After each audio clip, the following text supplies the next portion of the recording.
बिस्मिल्लाहिर्रहमानिर्रहीम, अस्सलाम वालेकुम। मैं हूं मखदूम शहाबुद्दीन। 2 अक्टूबर 2025 जुमेरात का दिन, अहम तरीन डेवलपमेंट सालमी मंजरनामे से। नाज़रीन इकराम, इस वक्त रूस और नेटो एक बराह रास्त तनाज़े की जानिब बहुत तेजी से बढ़ रहे हैं, बल्कि बहुत से आलमी तज्जियाकारों का, वॉर एक्सपर्ट्स का, कॉन्फ्लिक्ट के एनालिसिस करने वाले जो थिंक टैंक्स हैं, उनका यह अंदाजा है कि रूस और नेटो, या फिर बिलखुसूस रूस और यूरोप के दरमियान कॉन्फ्लिक्ट शुरू हो चुका है। बस वो वायलेंट या डेडली किसी भी एक गलती या किसी भी एक इवेंट की वजह से हो सकता है। अब फ्रांस जो है नाज़रीन इकराम, उसने रूसी ऑयल टैंकर पर कब्जा किया है और इसके अमले को गिरफ्तार किया है।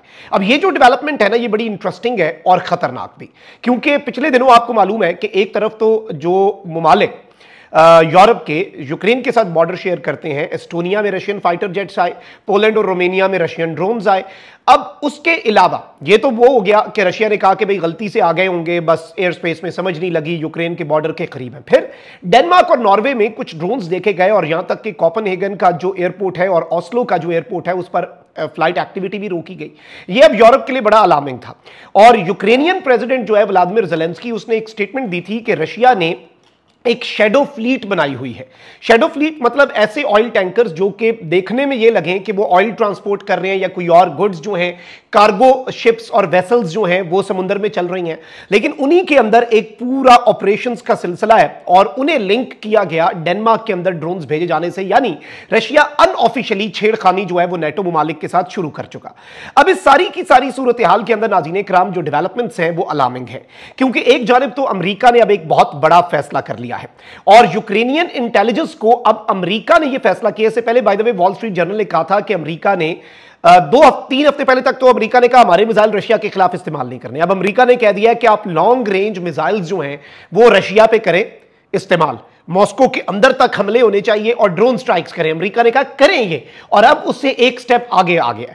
एक स्टेप आगे ये नाज़रीन इकराम के जब भी आप मिसाइल स्ट्राइक्स या ड्रोन अटैक्स भी करते हैं तो उसमें सबसे इंपॉर्टेंट चीज इंटेलिजेंस होती है, और अमेरिका की इंटेलिजेंस आपको पता है कि फिर पूरी दुनिया में एक बड़ा मकाम रखती है।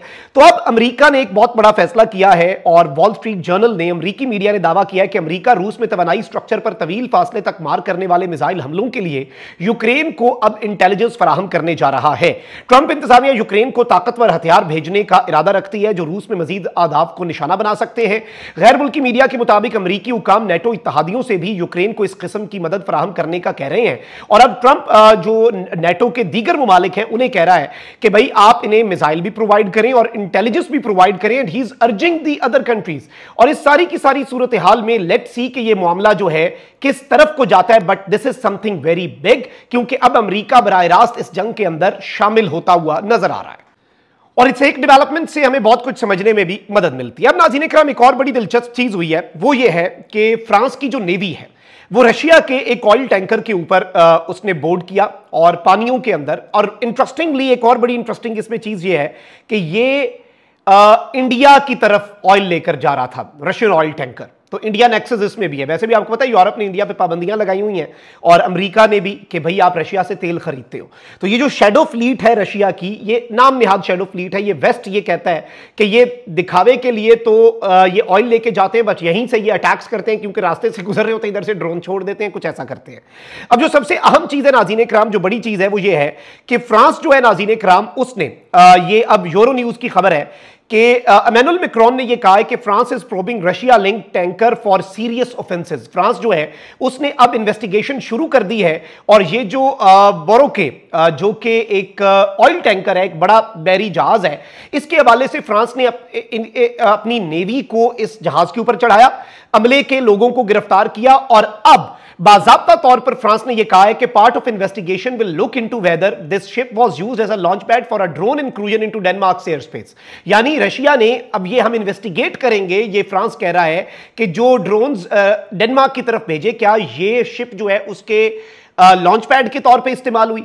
अच्छा, इसके साथ ही साथ नाज़रीन इकराम, लामोंडे जो फ्रांस की मीडिया आउटलेट है वो क्या कह रही है, 2 arrested as French navy boards blacklisted Russian tanker off western coast of France. France की वेस्टर्न कोस्ट से जब ये गुजर रही थी ऑयल टैंकर, और ये बेसिकली ब्लैक लिस्टेड है, और ये ब्लैक लिस्टेड के साथ साथ शेडो फ्लीट बताई जा रही है। और इस सब के अंदर क्योंकि ये डेनमार्क के करीब ही थी ये वाली कश्ती, जब यहां से ड्रोन्स हुए डेनमार्क की स्पेस के अंदर गए, और अब फ्रेंच प्रोसिक्यूटर्स ने इन्वेस्टिगेशन शुरू कर दी है।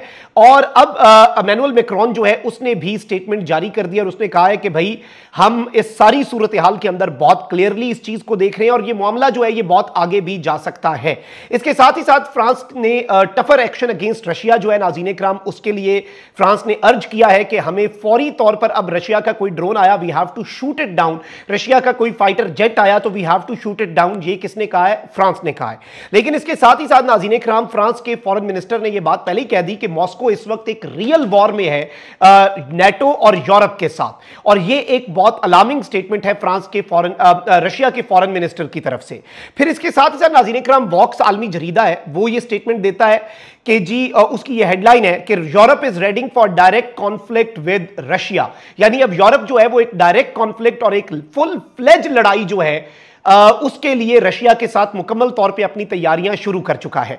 एसोसिएटेड प्रेस कहता है कि Russia forays into NATO air space are causing alarm. Russia की जो एंट्री है नेटो एयर स्पेस के साथ छेड़खानी है वो इस वक्त नेटो मुमालिक को सर पकड़ के बैठने पे मजबूर कर चुकी है। और अब दो खबरें इंपॉर्टेंट हैं।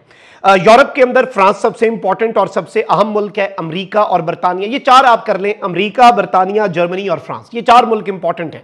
और यूरोप में फिर ये तीन अमेरिका साइड पे। लेकिन अब अमेरिका जो है वो भी इस सारी की सारी सूरत हाल के अंदर खुल के सामने आया है, और अमेरिका ने अब इस सारे मामले को एक डिफरेंट रंग देने का फैसला कर लिया। और अमेरिका ने यह कह दिया कि हम इंटेलिजेंस भी देंगे, बाकी तमाम तर चीजें जो हैं वो भी हम प्रोवाइड करेंगे, which is going to be very important and game changer.